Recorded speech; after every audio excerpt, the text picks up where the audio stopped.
حضرت آدم علیہ السلام سے لے کر آخری نبی محمد صلی اللہ علیہ وسلم تک جتنے انبیاء علیہم السلام آئے ان تمام نے معجزات دکھائے۔ معجزات کس کو کہا جاتا ہے؟ دیکھو 5 چیزیں ہوتی ہیں۔ ایک ہوتا ہے معجزہ، ایک ہوتی ہے کرامت، ایک ہوتا ہے ارہاس، ایک ہوتا ہے معونت، اور ایک ہوتا ہے استدراج۔ ان 5 چیزوں کو سمجھنے کی ضرورت ہے۔ معجزہ کس کو کہا جاتا ہے؟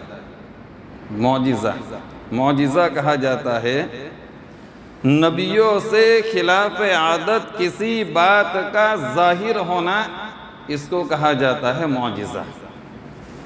اس کا تعلق کس سے ہے؟ نبی سے ہے۔ نبیوں سے کسی خلاف عادت چیز کا یا کسی بات کا ظاہر ہو جانا، اس کو کہا جاتا ہے معجزہ۔ اب کرامت کس کو کہتے ہیں؟ تو اللہ کے ولی سے، نیک لوگوں سے کسی خلاف عادت کا ظہور ہونا، ظاہر ہونا، اس کو کہا جاتا ہے کرامت۔ معجزات نبی کے ساتھ ہیں، اور کرامت کا تعلق اللہ کے ولیوں کے ساتھ ہے۔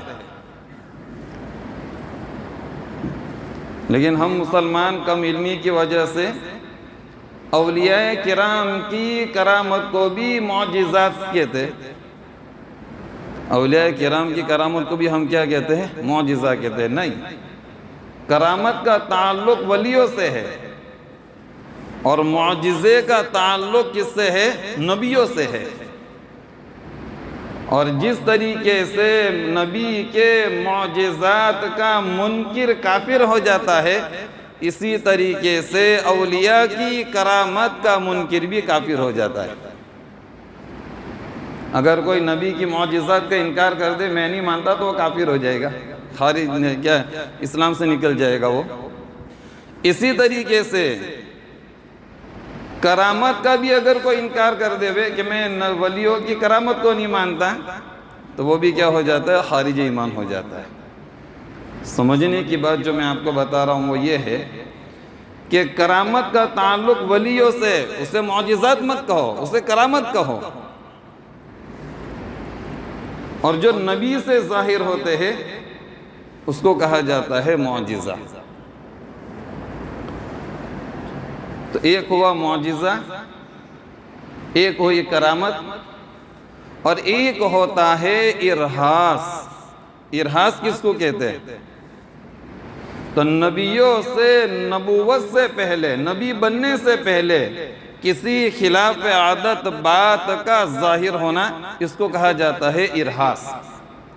نبی ہے، نبی ابھی نبی بنے نہیں ہیں، لیکن نبی بننے سے پہلے، نبوت ملنے سے پہلے کسی خلاف عادت بات کا ظاہر ہو جانا، اس کو کہا جاتا ہے ارہاس۔ نبوت سے پہلے جو بات ظاہر ہوئی اس کو ارہاس کہا جاتا ہے، اور نبی بننے کے بعد جو بات ظاہر ہوئی اسے معجزہ کہا جاتا ہے۔ تو معجزہ، کرامت، ارہاس۔ چوتھی چیز ہے معونت۔ معونت کس کو کہتے ہیں؟ عام مسلمانوں سے ایسی کوئی بات ظاہر ہو گئی جو عادت کے خلاف ہو، اس کو کہا جاتا ہے معونت۔ اس کو پھر کرامت نہیں کہا جائے گا۔ کرامت کا تعلق ولیوں سے، جو اللہ کے برگزیدہ بندے رہتے، نیک بندے رہتے، ولی رہتے۔ اور ایک ہوتا ہے عام مسلمان، ولیوں سے جو بات ظاہر ہوئی اسے کہیں گے کرامت، اور عام مسلمانوں سے جو بات ظاہر ہوئی ہے اس کو کہا جاتا ہے معونت۔ اور 5ویں چیز ہے استدراج۔ کسی کافر سے یا مشرک سے کوئی خلاف عادت بات پیش آ جاتی ہے تو اس کو کہا جاتا ہے استدراج۔